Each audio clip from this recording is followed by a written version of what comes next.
अस्सलाम दोस्तों, मैं हूं साजिद महमूद ताहिर और आप देख रहे हैं चैनल वीज़ा वेज। दोस्तों, आज मैं आपको कनाडा के एक ऐसे वीज़े के बारे में बताने जा रहा हूं जिसे अमूमी तौर पर रिफ्यूज़ नहीं किया जाता। ये वीज़ा बड़ा मुख्तलिफ है और आपने इस बारे में बहुत कम सुना होगा। अगर कोई खातून प्रेग्नेंट है और वो अपना बेबी जो है वो कनाडा में जाके पैदा करना चाहती है तो उसके लिए ये वीज़ा है। और मज़े की बात यह है कि ये वीज़ा रिफ्यूज़ नहीं होता है। सिंपली ये वीज़ा जिस तरह आम विजिटर वीज़ा होता है उसी तर्ज पे आपको 6 मंथ की वैलिडिटी के साथ दिया जाता है, लेकिन सूरत हाल के पेश नज़र वो बढ़ाया भी जा सकता है। तो इस कनाडा वीज़ा के लिए आपको कुछ रिक्वायरमेंट्स पूरी करनी होती हैं और वो रिक्वायरमेंट पूरी करेंगे तो आपका वीज़ा बिल्कुल भी रिफ्यूज़ नहीं होगा। और जब आपका बेबी जो है वो कनाडा में पैदा होगा तो वो कैनेडियन सिटीज़न कहलाएगा। ठीक है, कैनेडियन सिटीज़न कहलाने के बाद उसको पासपोर्ट जो है कनाडा का ही मिलेगा और ये एक बड़ी ही ज़बरदस्त और दिलचस्प इंफॉर्मेशन है। ऐसी खवातीन 6 माह के लिए अपने रिलेटिव को वहाँ पे जाके मिल सकती हैं, फ्रेंड्स को मिल सकती हैं, किसी को मिलना चाहें वहाँ पे वो मिलजुल सकती हैं, रह सकती हैं, लेकिन उसे हॉस्पिटल भी विज़िट करना होगा और हॉस्पिटल में उसने जो भी प्रोसेस है वो प्रोसीजर मुकम्मल करवाना होगा। लेकिन इसमें एक बात जो है वो बड़ी इंपॉर्टेंट है कि ये जो आपका जो ट्रिप है ये सेल्फ फाइनेंस पे होगा और आपको मेडिकल के वहाँ पे चार्जेस पे करने पड़ेंगे। ये नहीं है कि आप स्टेट बेनिफिट पे वहाँ पे जाके बेबी जो है वो उसकी पैदाइश में हॉस्पिटल से बेनिफिट लें। ऐसा मुमकिन नहीं है। आप जिस तरह यहाँ पे अपने मुल्क में आपको प्राइवेट हॉस्पिटल्स में अदायगी करनी पड़ती है, इसी तरह आपको कैनेडियन हॉस्पिटल में भी अदायगी करनी पड़ेगी, लेकिन वहाँ जो आपको बर्थ सर्टिफिकेट मिलेगा उस पे आपके बच्चे का जो पासपोर्ट है वो कैनेडियन पासपोर्ट बन जाएगा। इस वीज़ा पर कोई डिपेंडेंट नहीं जा सकता, मिसाल के तौर पे हस्बैंड और बच्चे वगैरह नहीं जा सकते, लेकिन वो अपना इलादा से विजिट वीज़ा अप्लाई कर सकते हैं कि मसलन हस्बैंड जो है वो अपनी वाइफ की सपोर्ट के लिए साथ जा सकता है। वो उसी एप्लीकेशन के साथ उसी के साथ अटैच करेगा और उसी तरह से वो अप्लाई करेगा कि मेरी वाइफ जो है वो इस तरह वहाँ पे बेबी के लिए जा रही है, वहाँ हॉस्पिटलाइज होने के लिए जा रही है या हॉस्पिटल की ट्रीटमेंट के लिए जा रही है, तो उसके साथ वो हस्बैंड जो वो भी जाना चाहता है तो उस पर ऑब्वियसली उसका वीज़ा भी डिनाई नहीं किया जाएगा। और इसके लिए आपको जो सर्टन रिक्वायरमेंट्स हैं वीज़ा के लिए वो पूरी करनी पड़ेंगी और उसके लिए ये बिल्कुल भी वही है जो जिस तरह एक विजिट वीज़ा की रिक्वायरमेंट होती है, बिल्कुल वैसी ही रिक्वायरमेंट्स हैं। और इसमें जो एक्सप्लेनेशन दी गई है वो मैं आपको पढ़ के सुना दूँ ताकि आपको सही तरह समझ आ जाए। वो है the fact that an applicant is pregnant unless it is medically dangerous cannot make a women ineligible for a Canadian visa. यानी कि आप का वीज़ा इन एलिजिबल नहीं हो सकता अनटिल कि आप खुदा न खास्ता आपको ऐसी बीमारी है जो वहाँ पे जाने से उस मुल्क को कोई मतलब हो सकता है, प्रॉब्लम हो सकता है, या फिर आपको कहीं ट्रैवलिंग में कुछ ऐसा मसला आ सकता है, तो उस हवाले से तो आपका वीज़ा जो है वो उसमें डिनाई तो नहीं, मतलब ये कि इन एलिजिबल हैं, आप उसमें क्वालिफाई नहीं कर रही हैं। तो लेकिन अगर आप फिज़िकली फिट हैं और सारा कुछ सही है तो फिर आप दूसरे जो नॉर्मल विजिट वीज़ा के रिक्वायरमेंट्स है वो पूरी कर रही हैं तो आपको ये वीज़ा मिल जाएगा और ये आप इन एलिजिबल बिल्कुल भी नहीं कहलाएंगी।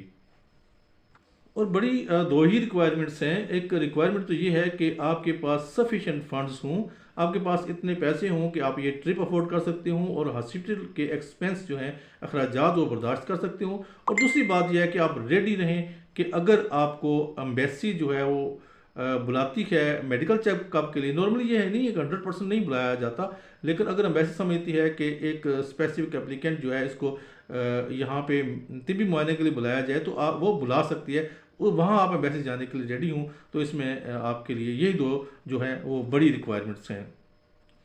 लेकिन अगर आप किसी वजह से ये रिक्वायरमेंट्स पूरी नहीं कर सकते तो कैनेडियन एम्बेसी चाहेगी कि आपको मज़ीद कोई अदर डॉक्यूमेंट्स के ज़रिए वो आपको सोल्यूशन निकाल के देगी कि कोई और आप उसके एवज़ जो है वो कोई ऐसे पेपर्स जो है वो रिक्वायर करेगी एम्बेसी जो आपको पूरे करने होंगे। जो मैंडेटरी डॉक्यूमेंट्स हैं, मैंडेटरी सपोर्टिंग डॉक्यूमेंट्स हैं जिनको लाजमी डॉक्यूमेंट कहा जाता है, वो भी चंद ही हैं। मिसाल के तौर पर आपकी बैंक स्टेटमेंट और कोई भी फाइनेंशियल स्टेटमेंट है जिसमें ये आप प्रूव कर सकें कि आपके पास इतना सरमाया है कि जब आप वहाँ जाएंगे तो आप ये सफ़र के अखराजात तो वहाँ पे हॉस्पिटल के अखराजात जो है वो आप बर्दाश्त कर सकेंगे। इसके अलावा जो सेकंड रिक्वायरमेंट है इसमें वो ये है कि ट्रैवल आइटनरी आपके पास मुकम्मल तौर पर आप जितने दिन आपका प्लान है वहाँ रहने का, महीना है, 2 महीने है, 10 दिन है, जितना भी आपका वहाँ रहने का प्लान है, तो उस प्लान में आप क्या क्या करेंगे, कहाँ रहेंगे, इसके बारे में आपको पूरी जो है आइटनरी देनी पड़ेगी, पूरी आगाही जो है वो एम्बेसी को देनी पड़ेगी। और एक लेटर ऑफ इनविटेशन है जो आपके फैमिली या फ्रेंड की तरफ से हो सकता है। ये लाजमी नहीं है कि हो ये लेटर ही हो। अगर आप कहीं और आपके अकोमोडेशन अरेंज है, होटल है, हॉस्टल है, कोई घर है, कोई रेंटेड आपने किया हुआ है, रेंट एग्रीमेंट किया हुआ है, तो वो आप दे सकते हैं। लेकिन अगर आपके वहाँ पे रिलेटिव हैं, वो आपको सपोर्ट करना चाहते हैं, वो आपको अपने पास रखना चाहते हैं, तो उनकी तरफ से एक इनविटेशन लेटर जो है वही काफ़ी होता है। और इसके अलावा एक आपने अपनी तरफ से डिक्लेरेशन लेटर देना है जहाँ आपने ये वाज़ह करना है कि आप ने कहाँ रहना है और बेबी की बर्थ जो है किस जगह पे होगी। और 2 फोटो जो है ना वो जो कैनेडियन क्राइटेरिया है एम्बेसी का उसके मुताबिक हों।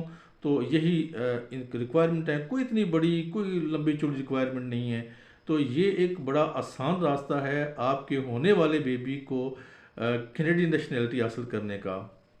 तो वीज़ा अप्लाई करने का भी प्रोसीजर वही है कि आपने एप्लीकेशन ऑनलाइन करनी है, ऑनलाइन करने के बाद आपने सबमिट करवा देनी है, बायोमेट्रिक्स देने हैं, और उसके बाद जब आपका अप्रूवल आ जाता है तो आपने पासपोर्ट जो है स्टैम्प के लिए सबमिट करवा देना है।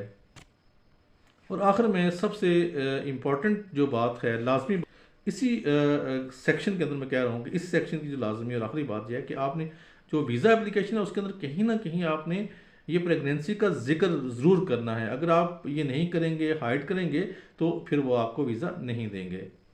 और मैं समझता हूँ यहाँ पे भी मैं वो आपको एक लाइन पढ़ के सुना दूँ ताकि ज़्यादा मफहूम जो है वाज़िया हो जाए। वो कहते हैं जी कि you want to go to Canada, you can state that you want to visit Canada but that you are also pregnant. यानी कि आपने इस जगह पे जहाँ पे आपने लिखना है कि आपने विज़िट करना है कहाँ का, कनाडा का, और साथ में ये लिख देना है कि आप प्रेग्नेंट हैं, ताकि एम्बेसी को इस चीज़ का इल्म हो सके कि आप बेबी की बर्थ के लिए वहाँ पे जा रहे हैं। और जहाँ एप्लीकेशन के अंदर ये सवाल आता है कि क्या आपकी कोई मेडिकल कंडीशन है, कोई ऐसा मामला है, तो आपने वहाँ पे यस नहीं लिखना है, आपने वहाँ पे नो लिखना है। क्योंकि बेबी की बर्थ जो है वो एक प्रोसीजर के, नॉर्मल प्रोसीजर के तहत हो रही है। इसमें कोई ऐसी कोई खुदा न खास्ता डिजीज़ या कोई ऐसा मामला नहीं है, कोई मेडिकल कंडीशन नहीं है, कोई बीमारी नहीं है। बेबी का पैदा होना कोई बीमारी बिल्कुल भी नहीं होती है। तो ये एक नॉर्मल, वहाँ पे जब आप मेडिकल कंडीशन पूछेंगे तो वहाँ आपने नो लिखना है। जहाँ पे विजिट का पूछना है वहाँ आपने लिखना है जनाब के आप प्रेग्नेंट भी हैं। यकीनन आपका सवाल ये भी होगा कि इसकी फ़ी क्या है। तो फ़ी वही है जो नॉर्मल विजिटर की है, 100 कैनेडियन डॉलर जो आपकी एप्लीकेशन फ़ी है। $85 जो है वो कैनेडियन डॉलर की बात करूँ, $85 जो है वो आपकी बायोमेट्रिक फ़ीस है। और जब पासपोर्ट स्टैंपिंग के लिए जाएगा तो $45 उसके प्रोसेसिंग जो है चार्जेस हैं वो आपको पे करने हैं। ये है उसकी सारी की सारी फ़ीस। और यकीन आप ये पूछने पे भी दिलचस्पी रखते होंगे कि इसका प्रोसेसिंग टाइम कितना है। प्रोसेसिंग टाइम इसका इतना ज़्यादा बड़ा नहीं है, 1 वीक से लेकर 6 वीक तक, यानी कि तकरीबन मैक्सिमम 1.5 माह के अंदर अंदर इसमें आपका डिसीजन जो है वो आ जाएगा। तो ये थी जनाब आज की इन्फॉर्मेशन जो कनाडा के हवाले से थी। और नॉर्मली ये वीज़ा रिफ्यूज़ नहीं होता है, आपकी डॉक्यूमेंटेशन जो है वो पूरी होनी चाहिए। इसके अलावा मैं आखिर में कुछ दोस्तों के मैसेजेस शामिल करना चाहता था, लेकिन चूँकि ये वीडियो काफ़ी लंबी हो चुकी है, तकरीबन 9 मिनट्स की हो चुकी है, तो इसलिए अपकमिंग नहीं बल्कि कमिंग जो वीडियो है, नेक्स्ट वीडियो जो है उस में हम आपके जो मैसेजेस हैं वो शामिल करेंगे। 1-2 बड़े लाजमी थे, लेकिन चूँकि वक्त की किल्लत है इसलिए इसमें शामिल नहीं कर सकता। उम्मीद है आपको आज की इन्फॉर्मेशन पसंद आई होगी। Thank you so much. अल्लाह निगहबान।